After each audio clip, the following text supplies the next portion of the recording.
Fintaane jetteeti qeeqaa jirtaanii isaan sagalee silaa ta'uu baatanillee wayyaa bara. Sagalee ukkaamsaa jiranii siin jiru jira.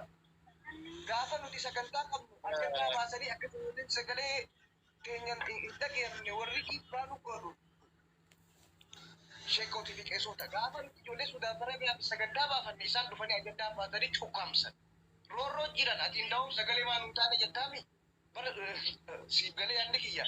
Ndaa'uun roorroo jiranii akka achi dhuman warri godhaa jiru uummata kana jechuudha kiyya sheekii fi qeessiidha warra sooshaal miidiyaa kana. Ati ndaa'uun sagalee waan hin taane jetta. Ndaa'uun sagalee warruma sagalee ja'aa ta'uu jiru kana ukkaamsaa jiran. Nu ukkaamsaa jiran. Hojii Suudii ol namni uummata keenya fidaa jiru qeessii fi sheekiidha. Har'a yoo sagantaa deengatti akkamisa baafannee maal jenne namni tokko gastii nutti hin banina namni tokko peejii nutti hin banina yoo bantan ijoollee Suudaan Arabiyaaf jennee itti bilbilee walii gallee gizee nuti za'aa galgala eeggatanii gizee nuti eegalle mana hunda bananii kaan masgiida kuunii as gubbarraa babbareedanii nuti sheekaa qabeenu kun achi jala madarsaa barsiisuu malee sooshaal miidiyaa gubbarraa maallaquma guuraa ka sagalee ta'u hin beenu hararraa jalqabee hin kijibdi hundi isaanii qeesiinis kijibdu kaadireedha hundi isaanii rabbillee sodaan qaban hin kijiban anabii isaaniillee dhaabeeti jira irra guddaa. Sakkati isaaniitis dhaabeetiin jira. Sakkati barbaada kun biyya jira warri dhugaa. Warri as gubbaarra asoo diimnu nurraa cufaa mana asoo jennu histii nu godhan. Histii ati ndaa'ummaa ni kadhattaa'u histii godhaa jiran. Yakka hojjetaa jiran. Kanaan siin jiruudhaaf sirreeffama galii siin jee asoo itti himnu itti bilbilee abuusa biratti. Sheekii yaalitti bilbilee haa sheekootiin maaliif mana bantan waliin haasoo hin ijoollee Suudii fi jennaan cal jaanirra. Hattuu guga kanattuu hunda kijibduu hunda dhugaa jirtuun isin. Lubbuu namaan caalu sheekiin qeesiinis. Yeroo galatoomi garmi atis nasiisuu gadi galatoomi muniirati dhugaa galatoomi siin jedhe yeroo hedduun isii hordofa siin beekaa akkati sagalee ta'aa jirtu. Ijoollee sooshaal miidiyaa fayyadaman keessaa yeroo kana keessa akkati dubbataa jirtu gara feesbuukii gara tiiktookii kana siin argaa siin beekaa. Namoonni keenya irra caalaa warri feemesii ta'an wooma waa funaannachuu wantoota adda addaa geemii dhimma xaxxabachuu waa funaannachuu dhimma ijoollee keenyaa kanarraa namoonni hedduun dubbachaa hin jiranu. Kanaaf walumaa galatti dhimma ijoollee keenyaatiif furmaata ta'uu kan danda'u ustaazota biyya keessaa warroonni foloorsii guddaa qaban warreen beekamtii guddaa qabantu akka kaka'umsi gara mootummaa irratti illee dhiyeenya kan qabanu warra sanatti ture silaa.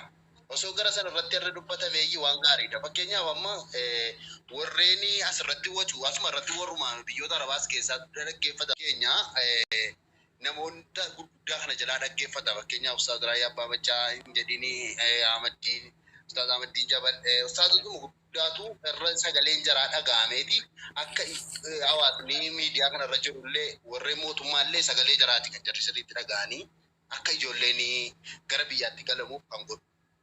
Kanaaf ammas keessoodhaanis ta'e miidiyaarraanis ta'e akka jarri sagalee ta'anii ijoolleen keenya kun gara biyyaatti akka deebi'an akka irratti hojjetanu itti himachuun waan gaariidha. Kanaaf hojjette keessattis waan bareedduudha dhugaa dubbachuuf namoonni baay'een callisanii jiru dhimma kana keessatti baay'ee callisanii ijoolleen biyya Arabaa keessaa iyyuu ijoolleen Suudi Arabiyaa kuni dhugaa dubbachuuf ijoolleen dhiiga uummataatti taphatu fuloora qabna jaanii deem hudduu kee dhiqadhu dura kijibduu hunda maali lubbuu namaa caala gawwaa mammadoo fi as jalatti dhiyaatanii maali isin gidee waan akka jenne as gubbarraa reeddii Hussein kana wanta jala godhe rabbi sodaattaniisi makiinaa waa'ee makiinaa haasa'uun Suudii keessa makiinaatiitu nu hafeeti maallaqa walitti makiinaa san nuuf galchaa jira. Makiinaa dura lubbuu namaa caala obboleetti tiyya. Barqaama obboleetti tiyya.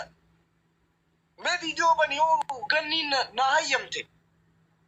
Intala Oromoo jechuun intala Oromoo sitti hin dhaggeeffamu. Taqaamni saalaa isii raammoo baasee jira. Isiin hin garsiisa.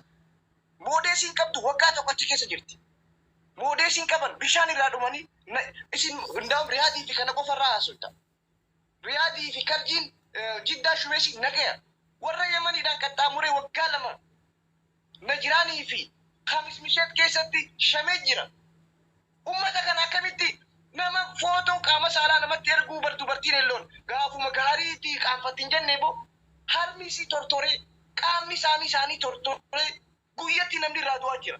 Nama kana isin maaliif tuytanii isaan gubbaa miti sagalee sheekiyuutis qeesii sagalee hin barbaadu. Dhufanii garuu sagalee ukkaamsuun kun sirrii miti.